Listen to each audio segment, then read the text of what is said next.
Alessandro Romano was feared across Chicago, until the night he heard his daughter sobbing in the maid's arms. In seconds, his world flipped. A mysterious photo, a bullet in the garden, and a secret that linked his child's safety to the woman he was ordered to dismiss. When the enemy crossed the line, Alessandro shattered every rule to protect what mattered most, even if it meant burning his empire to the ground. Before we begin, where are you watching from? I'd love to know how far this story will travel. It was 6:32 p.m. when the silence broke. The Romano estate, usually humming with discreet footsteps and the quiet clink of evening prep, stood still. Rain lashed the glass panes of the West Library, streaking the tall windows like claw marks. In the kitchen, the lights were on, but no one stirred. The air held something sharp. Then, a sob. Muffled, but raw. Alessandro Romano stopped mid-step in the corridor, one hand still gripping the doorknob to his study. The sound hit him low in the gut, like a warning from a life he'd buried too deep. He turned, slow but certain, and crossed the marble hall. The door to the West Library was slightly ajar. Inside, Isabella Cruz sat on the Persian rug, cradling a trembling Sophia. The girl's tiny shoulders shuddered in her maid's arms, her fingers tangled in the woman's sweater, face pressed to her chest like she was drowning. Alessandro entered. Sophia flinched. Isabella didn't. She looked up at him, eyes steady, jaw set. "Someone called her a murderer," she said plainly. Again, in front of the whole class, Mrs. Patterson just stood there. Alessandro's breath was quiet but heavy. His gaze fell on his daughter, then drifted to the scattered pages on the floor, Sophia's drawing of a son torn in two. "I'll handle the school," he said. "No," Isabella's voice cut through. "You'll send threats, or money, or worse. But what she needs right now isn't a mafia boss." She rose, holding Sophia against her. "She needs a father." Silence throbbed in the space between them. Alessandro's hands curled slowly into fists, then unclenched. His daughter's eyes were glassy, red. She couldn't look at him. "Not really." "I've been taking her to Dr. Mei Chen," Isabella continued, steady as steel. 6 weeks. I covered the appointments under Maria's grocery runs. I knew you'd say no." Alessandro didn't move, didn't blink. "You think I can't protect my own child? I think you don't know how to love her in a way she can feel safe," she snapped. "She's not afraid of the world, Alessandro. She's afraid of you." Sophia stirred. Her small voice cracked the room open. "I didn't tell Papa, because Papa always gets mad." Alessandro's throat worked to swallow something thick. For a moment, he looked lost. The man who commanded Chicago from shadowed boardrooms was just a father in a hallway, breathless from a child's truth. Behind Isabella's back, a worn notebook lay half open on the reading chair. Tucked between pages was a yellowed scrap of paper, creased but intact. A gas station receipt, scrawled with the partial license plate number of the black SUV that had tried to grab Sophia 3 months ago. Isabella had never thrown it away. She never threw anything away that might matter.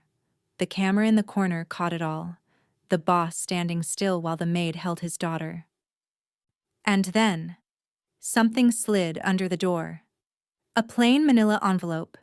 Isabella's eyes flicked toward it, but Alessandro moved first. He crouched, picked it up, opened it. 3 photographs inside.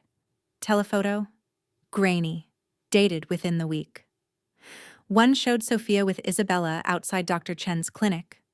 The second, the 2 of them at the ice cream shop off South Archer. The third was from today. A note paper-clipped to the top read, "We know where she goes.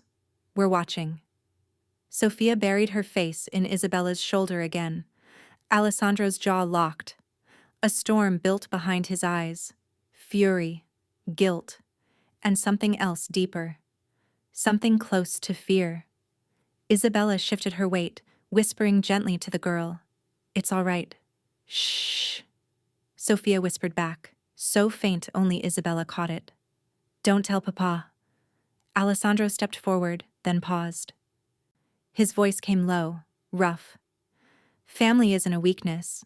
It's the reason I breathe." But in that moment, Sophia clung tighter to the maid than to him. And outside the room, the rain didn't stop. The security command room looked like a war bunker.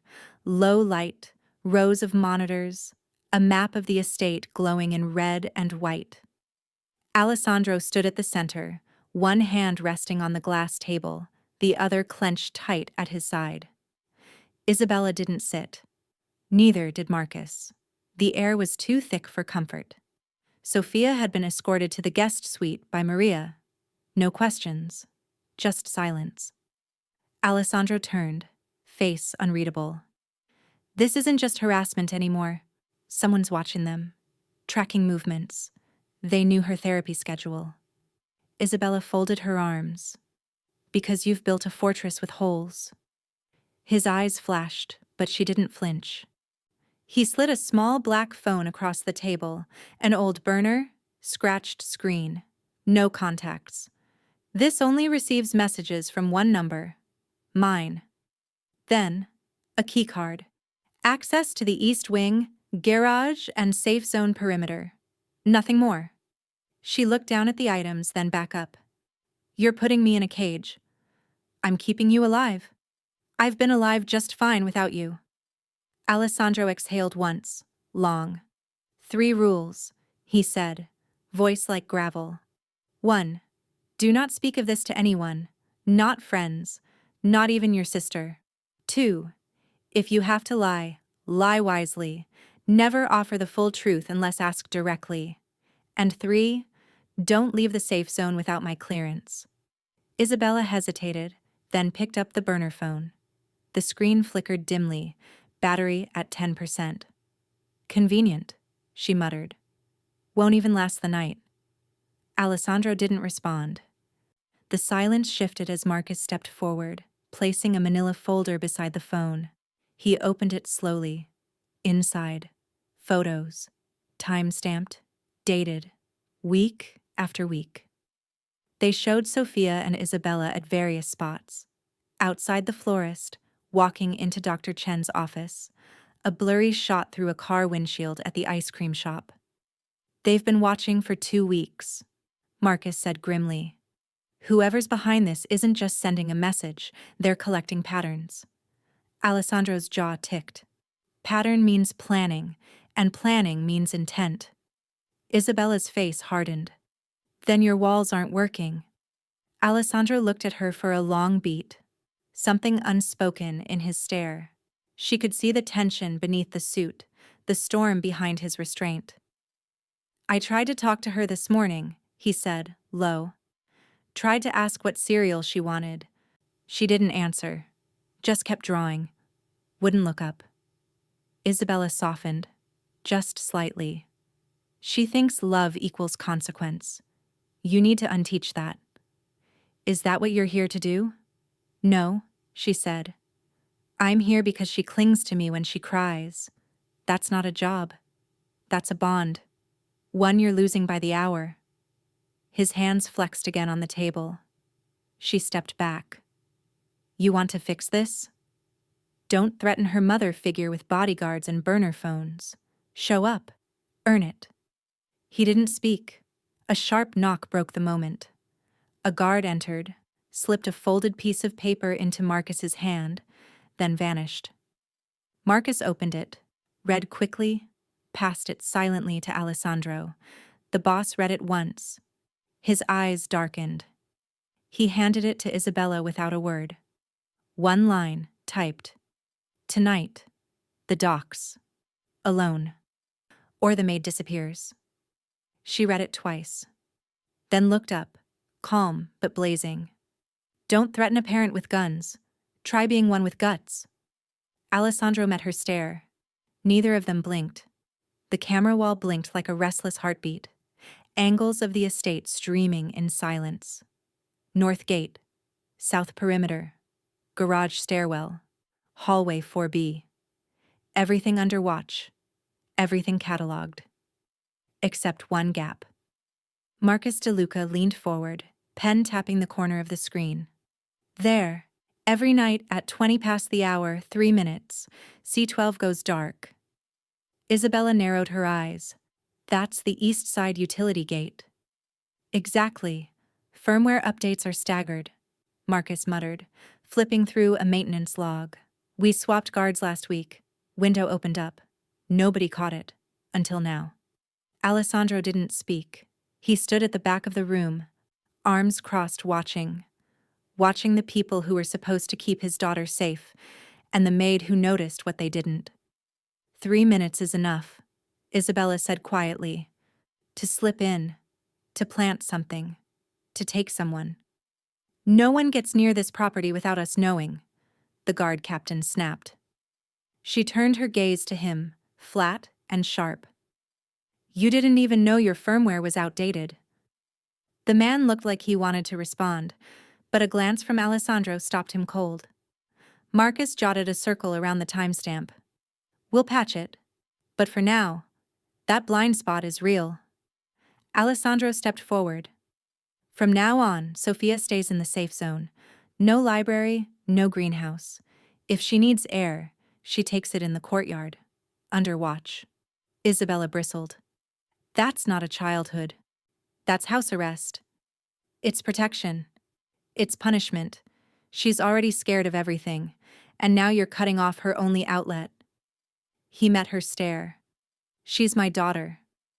And I'm the one she runs to when the lights go out, Isabella fired back. Marcus coughed lightly, stepping in. We can review protocol after tonight, but the school should be addressed. Alessandro gave a short nod. You go with her. The next morning, Isabella walked into the administrative wing of Goldwood Elementary like a woman clocked in for war. Principal Daniel Brennan greeted them with a mix of dread and caution. He'd seen the headlines. Romano wasn't just a surname in Chicago, it was a threat. She's in room 203, he said. But please, keep things calm. Isabella didn't answer. Just walked. Room 203 was full of second graders coloring weather charts. Mrs. Patterson stood at the front, overly cheerful, too crisp. The moment Isabella stepped in, the woman froze. Ms. Cruz, Patterson said, a smile pasted on. Can I help you? Isabella crossed the room slowly, her voice low but cutting. You used a Mafia reference, and pointed at Sophia. A few children looked up, sensing the tension. Isabella kept her tone even, measured. You violated district policy, she continued. Section 4, subsection 3. Emotional safety in classroom analogies. Patterson's mouth opened, closed. You humiliated a child whose mother died violently, and you did it under the excuse of real-world education. You want real? Isabella leaned in, voice sharp enough to draw blood. Try raising a child who flinches at footsteps. The door creaked behind her. Marcus stepped in, holding a manila file. He handed it to Isabella without a word. She opened it, skimmed, paused. Her eyes tightened. Brennan ran a background check on you, Marcus murmured. It flagged something. Your name was once connected to a Marinette property on West 146th, 2 years ago. Isabella's breath caught for half a second. Just half. She shut the file. Patterson tried to recover her voice. I didn't mean harm. Isabella stepped closer, every word slow, precise. Never underestimate a queen just because she wears an apron. Then she turned on her heel and left, heels clicking like gunshots down the hall. Behind her, the classroom stayed quiet. But the cage? It just got tighter. The school's administrative office had never seen this much steel in a single woman. Isabella placed the folder on the table with slow, deliberate force. Principal Brennan glanced down, his brows already pulling together, then opened it. Inside, printed emails, time-stamped voicemails, 3 screenshots from the school's internal messaging platform, and a signed letter from Dr. Mei Chen. And photos. Photos of the classroom. Of Sophia curled into herself while Mrs. Patterson pointed. Of the board where the phrase Mafia, families, and consequences had been left up for 3 whole periods. "She's 9, Isabella said, voice calm but firm enough to shatter glass. "Your faculty turned her trauma into a case study." Brennan swallowed hard. "Ms. Cruz, no more excuses. No more, we'll look into it. You have until end of day to issue a formal apology, update your internal conduct report, and remove Mrs. Patterson from Sophia's academic rotation." He opened his mouth again. She tapped the table. "End of day." Behind her, Marcus stood silent, arms crossed. Not a word from him. Just presence. That was enough. Later that afternoon, Isabella moved through the records room like someone who belonged there more than the staff. She wasn't just a maid anymore. She was a guardian with receipts. She'd requested access to school policy logs, incident history, and therapy authorization records. The district system was laughably unprotected. She found what she needed in minutes: log of classroom infractions, incident dates that matched the days Sophia came home too quiet. A digital copy of Sophia's IEP, individualized education plan, buried and unsigned. She printed what mattered, highlighted in yellow, organized with tabs. Back at the estate garage, she set everything on the workbench next to the SUV. Binder, medical notes, therapy log, teacher reports, pickup coordination sheet. Alessandro stood in the corner, watching. He hadn't said much since her confrontation at the school. He watched like a man trying to reconcile 2 realities, his fortress being defended by someone who didn't wear a gun. "You did all this in 2 days," he said quietly. Isabella didn't look up. "You're the one with muscle and maps. I'm the one who listens when she cries in the back seat." He approached slowly, picked up the binder. Inside were notes Dr. Chen had made about Sophia's panic triggers: sudden noises, isolation, aggressive tones, and which environments helped her regulate. At the very back, Isabella had included a soft, blue-lined journal page, Sophia's handwriting. A dream she'd written about a day at the park, with both of them. Isabella tapped the journal. "That's plant 4. Not just proof. It's evidence she's healing. When she's safe." He closed the binder gently and nodded. "I'll handle the other parents," he said. She looked up sharply. "What does that mean?" "Nothing illegal," he said. "Just pressure. Lawyers. Policy board meetings. We apply leverage through official channels. Loudly. Gray zone. Barely gray." She studied him a beat. "Just don't start a war to win a playground." He gave a short smile that didn't reach his eyes. "I don't lose. Not where she's concerned." That night, Maria handed Isabella a thick envelope left on the back patio. No return address. Slightly damp from the evening fog. Inside, 3 more photos. Taken with a telephoto lens. One showed Sophia with Isabella in the Romano garden. Another, them walking toward the SUV. The last, a wide shot of the Southside florist they'd visited over the weekend. A single note scribbled on napkin paper. "Touch Southside again. Maid disappears." Isabella closed the envelope without flinching, but when she returned to her room, the burner phone buzzed. Low battery, 10% remaining. Then it rang. A voice, mechanical and deadpan. "Pick up if you want the girl to keep breathing." Isabella stared at the screen. Her knuckles whitened. And in the hallway outside, Alessandro whispered to himself like a promise. Time this city remembered one thing: touch a child and you're finished. Alessandro didn't sit. He stood behind his desk, spine rigid, hands flat against a folder spread open like an indictment. The glass wall behind him framed the estate's east courtyard. The reflection of Isabella's face hovered over it, tense, pale, waiting. The rain outside had stopped, but the storm in that room hadn't. He slid the photo forward, crisp, too sharp to deny, her, standing in front of a diner, talking to a man in a dark coat, Vincent Marinette Jr., a name no one said lightly in Southside Chicago. Isabella didn't look away. "Explain," Alessandro said. "I don't owe you a damn explanation." His voice dropped to gravel. "You do when you're sleeping under my roof and holding my child in your arms." She stepped forward, jaw set. "It was 2 years ago. I was trying to get my sister out. Lucia. She was with him. Hooked on something ugly. I had one shot to pull her out before he buried her in one of his clubs. You think that justifies it? No. I think I made a choice. One I'd make again." The air between them tensed like a drawn bow. "I didn't know who he was when it started," she added, "but I knew exactly who I was when I ended it." He didn't respond. Isabella leaned in, voice low. "I took Lucia, disappeared, changed our names. I've been running since." "You brought that name into my home," he said, each word deliberate.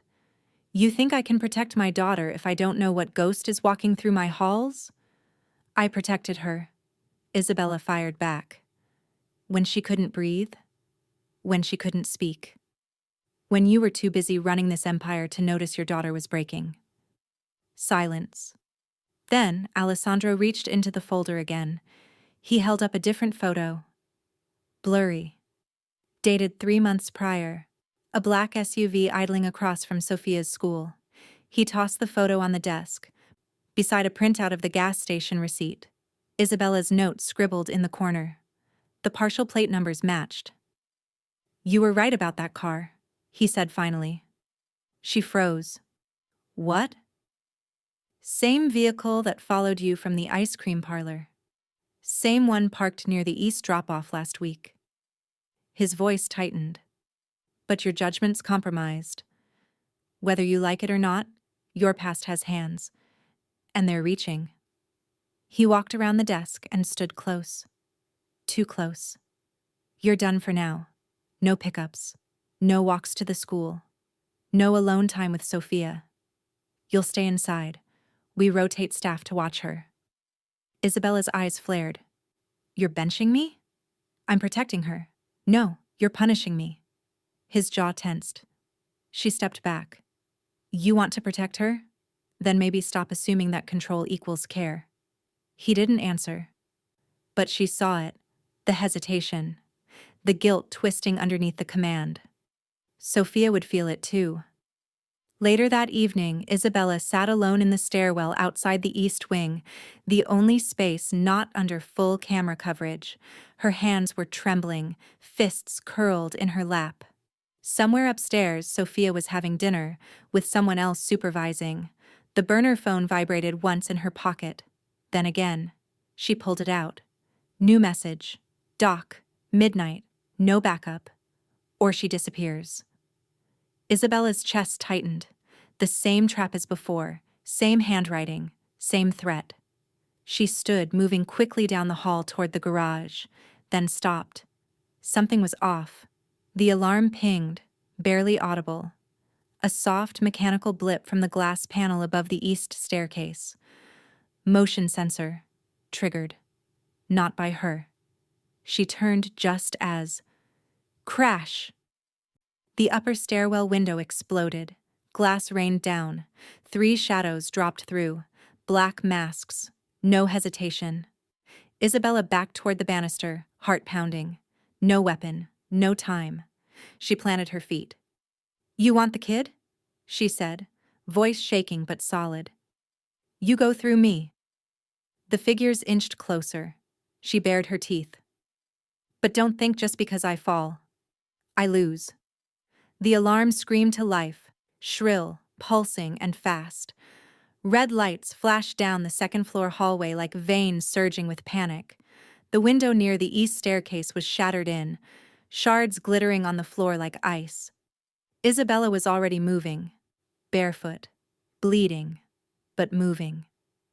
She grabbed the nearest thing within reach, a wooden bat from Sophia's closet, painted pink and chipped from years of use. The irony didn't matter. She heard them downstairs. Voices, steps, and a child's scream. Sophia. Isabella ran. The hallway bent left toward the girls' room. She slid around the corner just as a masked figure kicked open the door. He went inside. She followed without thinking. Inside, chaos. Sophia crouched behind her bed, hands over her ears. The intruder turned, caught off guard by the swing. Crack! The bat connected with his shoulder. He stumbled, cursed, reaching for something in his belt. Another figure rushed in from behind. Isabella spun, ducked, swung again, missed. A punch landed against her ribs, sharp, brutal. She gasped, but didn't fall. Then, glass shattered again. From outside the window, a black silhouette launched forward. Through the air, past the balcony rail, through the curtains. Alessandro. He hit the floor like a bullet in a suit, rolled, came up hard with the pistol drawn. One clean shot, thigh, another, arm. No blood shown, no hesitation. The two attackers dropped, groaning. The third turned, sprinted. Alessandro didn't fire. He lunged, shoulder slammed the man into the wall, disarmed him. Silence, panting. Sophia screamed again until Isabella dropped to her knees and pulled her in. Hey, baby girl, I've got you, she whispered, clutching her tight. I've got you. Alessandro stood still for a second, watching his daughter shake in another woman's arms. The gun in his hand lowered, but it didn't leave his fingers. The estate flooded with footsteps. Guards, Marcus, flashlights. Too late. Security swarmed the hallway. Marcus crouched beside one of the men, stripped the phone from his pocket, scrolled, then stopped cold. He walked over and handed the screen to Alessandro. A text thread, time-stamped, from 2 hours ago. 2:29 p.m. She just left the flower shop, only the maid and the kid. The sender? Unlisted, but Marcus had already pulled the metadata. Tommy Ricci. Downstairs, one of the guards called out, "Sir, you're going to want to see this." In the envelope they'd found in the attacker's bag, photos. The same grainy surveillance style. Sophia, Isabella, at school, at the grocery store, targeted, tracked. Alessandro didn't speak, but something inside him fractured. That night, the press didn't need a leak. The whispers spread faster than they could plug. The South Side boss threw himself through a window for a maid and a kid. By morning, the council was already calling emergency sessions. Frank Moretti was the first to speak. She makes him soft, and soft gets us all killed. Alessandro didn't answer. Not in that meeting, not yet. But when he found Tommy in the garage later that night, face smug, shirt crisp, he didn't hesitate. He shoved him into the steel wall of the storage room, gun drawn, barrel pressed to the man's throat. Tommy choked, eyes wide. "Boss, what?" Alessandro's voice was ice. "Because of you, my daughter almost lost her mother. Twice." Tommy shook his head, stammering. "It wasn't me, I swear." "Don't." The word stopped everything. His finger tightened on the trigger, but didn't pull. Not yet. He leaned in, low and final. "Compassion doesn't make me weak. It makes your kind extinct." It was exactly 8:20 p.m. when the blind spot opened. 3 minutes. That's all they had. The warehouse on the east lot was quiet. Too quiet. Floodlights buzzed above the corrugated roof, casting long, cold shadows across crates, forklifts, and stacked pallets. The guards rotated, on cue, just as they always did. No one suspected a thing, except Tommy Ricci. He sent the location 15 seconds after the shift changed. Just one line. "West Dock. No backup, just the maid. The burner phone in Marcus's hand vibrated. He read it, showed Alessandro. The boss didn't blink. He bit. They moved fast. Silent. Isabella waited at the supposed pickup zone, alone, leaning against a crate with a fake delivery manifest in her hand. Her movements were precise, deliberate, a decoy with steel behind her spine. Tommy's car pulled in, slow, engine idling. He stepped out, phone still in hand, like he wasn't walking straight into a vice. Marcus emerged first. From behind a container, pistol already drawn. 3 more men closed in behind him. Tommy froze. Too late. Marcus ripped the phone from his hand. "You just sent the wrong message, traitor." Tommy went pale. Wait, this isn't..." But Isabella stepped forward, eyes burning. "We tracked the burner you gave me, remember?" she said. "You thought 10% battery meant I wouldn't check the data logs." Marcus held up a tablet. On screen, the location pings traced every burner signal from the past 3 nights. One route stood out, always aligning with the security gap at 20 past the hour. Plant 2, Plant 3. Together, they drew a map straight to Tommy. "Why?" Alessandro asked from the shadows. He stepped into the light. No gun, no guards, just fury in a tailored coat. "You had access to my daughter's schedule, her therapist's office, her goddamn bedtime." Tommy's breath hitched. "I didn't know they'd hit the house." Alessandro's voice sliced through the air. "But you sold the key." Around them, men began to gather. Romano soldiers, warehouse staff, guards. The crowd formed a tight circle, quiet, waiting. Tommy looked around, desperate. "You think I wanted this? You think I had a choice? They said I'd be protected." Alessandro's fist cracked against his jaw. Not rage, judgment. Tommy dropped, coughing, spit hitting the concrete. Alessandro stood over him. "I swore I'd never discipline one of my own in public," he said, voice low but sharp enough to cut bone. "That was the old law." He turned slowly to the men surrounding them. "But any man in this house who thinks loving your child is weakness, leave now." Silence. One guard stepped back. Another lowered his eyes. No one spoke. From the edge of the warehouse, Marcus's phone buzzed. He checked it. Froze. "Boss?" he said, tone shifting. "East Gate perimeter. We've got 7 unmarked vehicles, ignored the stop, headed straight for the house." Alessandro's blood went cold. "Corsetti?" "Looks like it." The lights outside snapped red. Emergency mode.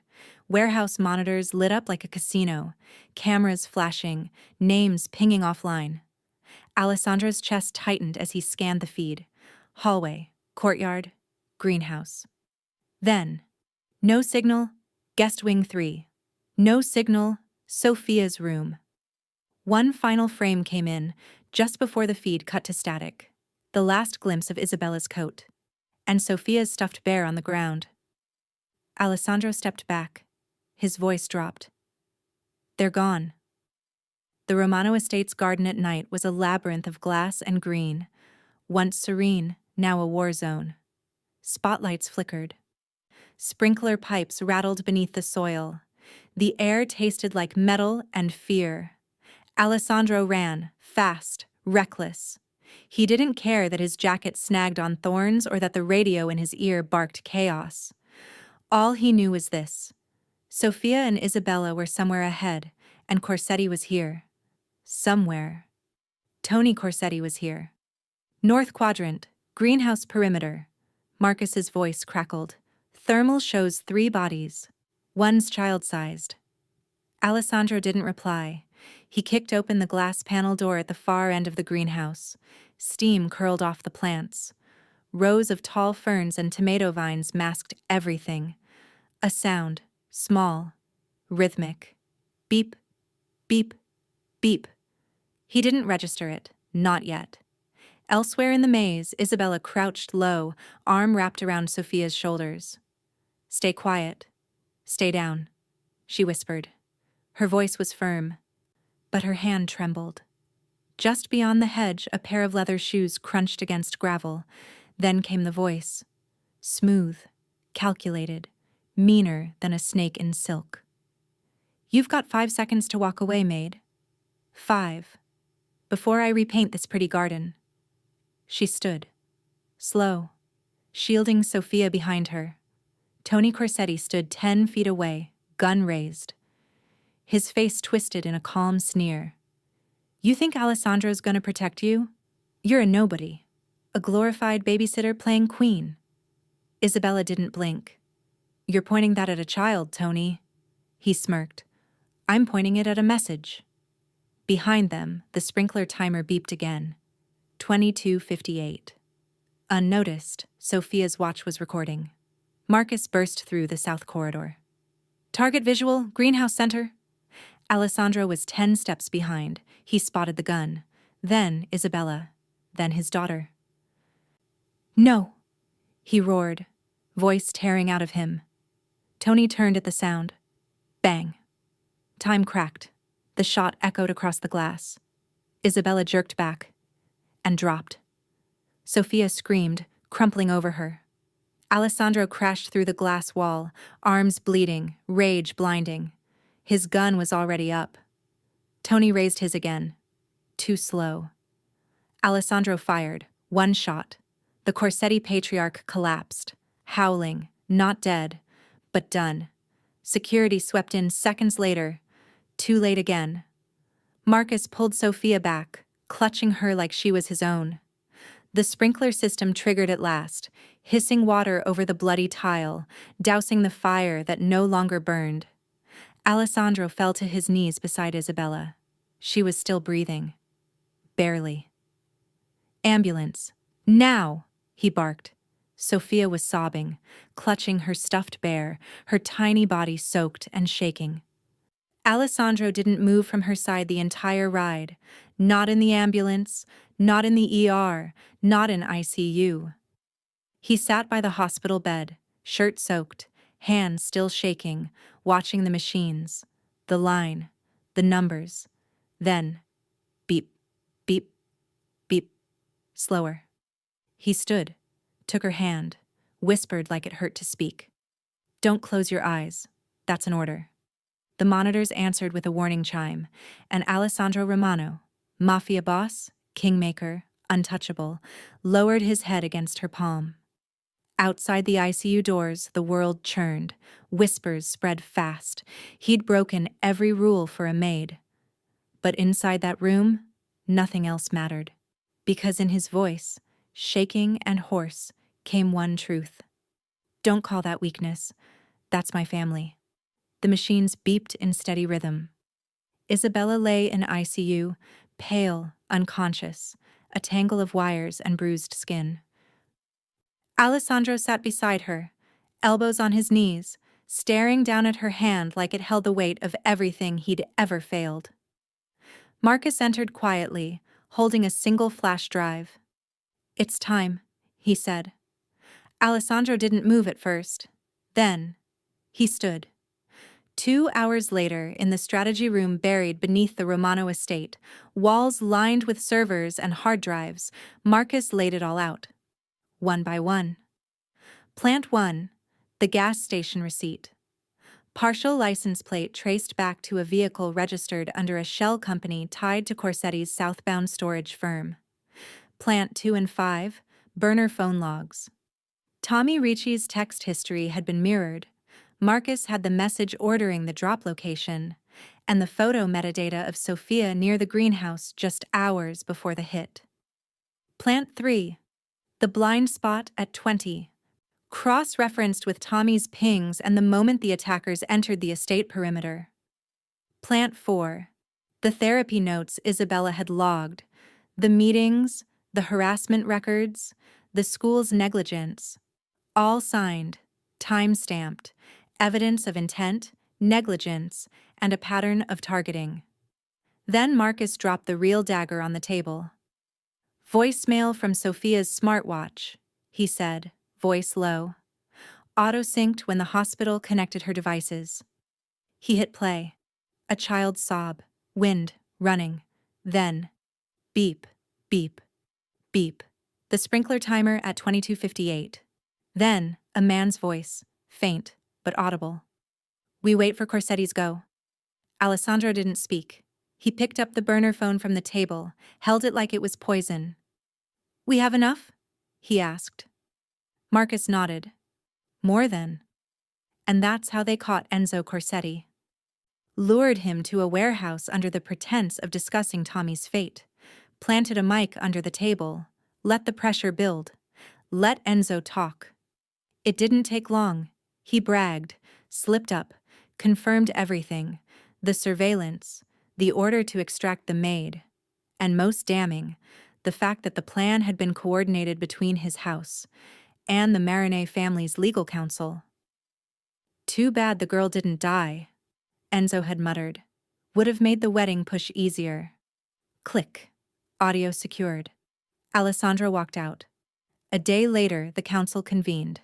Private, smoky, furious. Half were screaming for retribution. The other half demanded a truce. Alessandro stood in the center of the old stone chamber, eyes darker than night. I'll give you your peace, he said.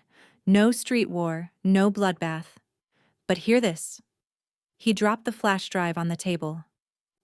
Any hand that touches that girl again, maid or no, is an act of war. Frank Moretti leaned forward, sneering. You'd trade the throne for a maid with a past? Alessandro didn't blink. If the throne asks me to abandon my child, he said, voice cold and final, then burn the damn throne. Silence. Only Marcus stood. Later that night, in a quiet hall lit with brass sconces and memory, the consigliere stepped into Alessandro's office, closing the door behind him. They're going to call you again. Press you. Ask you to choose. Alessandro looked up from the window. Marcus stared straight at him. When they do, the boss didn't hesitate. I already have. In a room down the hall, a nurse adjusted Isabella's IV, and in her chest, faint, soft, a heartbeat kept going. Because now she wasn't just evidence, she was reason. The air in the ICU no longer smelled like fear, just antiseptic, flowers, and something soft, like a new beginning trying to breathe. Isabella blinked slowly against the pale morning light. Machines quiet now, just faint beeps keeping time. She turned her head. Alessandro was asleep in the chair, still in yesterday's clothes, unshaved, hands folded like a man who hadn't dared to hope, but had stayed anyway. She whispered hoarse, I'm not dead. His eyes opened instantly. You were close, he said, voice raw. Too close. She managed a weak smile. But you're still here. He nodded once. There were no titles in that room. No maid, no boss. Just two people who'd bled for the same girl. Later, when the nurses stepped out and the sun warmed the edge of the room, he sat closer, forearms resting on his knees, head low. There's something I should have said a long time ago, he muttered. Isabella watched him quietly. I thought building walls would protect her, keep things clean, safe. But you... He looked at her now. Really looked. You taught her how to feel safe, even when the world isn't. She swallowed. I didn't come here to change you. I know, he said. But you did. He reached out, fingers brushing hers. I don't want an empire I can't bring my daughter into, and I don't want a life where you're not part of it. No rehearsed lines, just truth. Her reply came softly. Then ask her. First. 2 days later, the garden was full of evening gold. Sunset slipped through the vines, soft and warm, and Sophia was twirling barefoot in the grass, free for the first time in weeks. Maria snapped a photo of them standing together under the arbor. Isabella, Alessandro, Sophia between them, grinning up at the camera. Now one just with the three of us, Sophia shouted. No guards, no business. Alessandro raised an eyebrow. No business? Sophia grinned. Only family. They posed again. Softer this time. Isabella's hand rested gently on his. Their foreheads nearly touched. Later, Marcus stood at the head of the great hall, before the inner circle. The room was smaller now, thinned by absence. Frank was gone. A few others too. But those who stayed for the right reasons. Marcus spoke clearly. From this day forward, the Romano family does not protect cruelty, chaos, or fear. We protect blood. We protect the innocent. If you can't live by that, leave now. No one moved, because this, finally, was a kingdom with laws worth defending. That night, under the soft lights of the patio, Isabella leaned her head gently against Alessandro's shoulder. You didn't have to change the world, she whispered. He smiled faintly. You just had to stay in it. She pulled back, eyes searching his. You don't need an empire to be strong. You need the courage to stay. And he did. He stayed. Sometimes, justice isn't written in contracts or carried by enforcers. Sometimes, it's in the way a child laughs without flinching, the way a man chooses love over legacy, and the way a woman rewrites the rules with nothing but a will to protect. And sometimes, the strongest families are the ones we choose. Where are you watching from? If it were you, what kind of justice would you choose for the Romano family? If this story moved you, leave a comment and share it with someone who believes love can change even the darkest world. Thank you for being here. See you in the next story.